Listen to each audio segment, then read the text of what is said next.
आनंददायी शनिवार जिल्हा परिषद उच्च प्राथमिक शाळा दिवशी येते दप्तरी विना शाळा इयत्ता 6 ते 8 च्या मुलांची आपण गीत गायन स्पर्धा घेत आहोत आणि या गीत गायन स्पर्धेची सुरुवात होत आहे। सुंदर अशा भजनांनी भजनाचे बोल आहे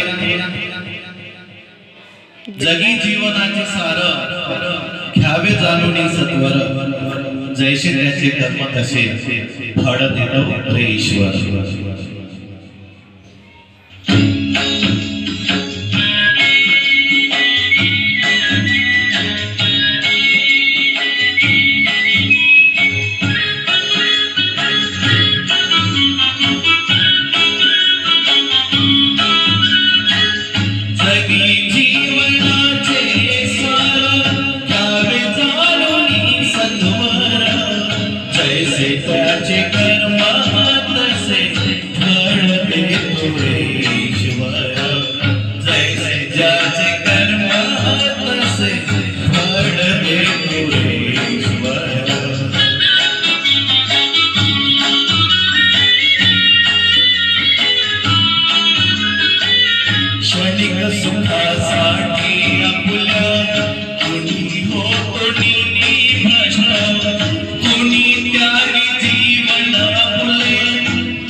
जैसे ज्याचे कर्म तसे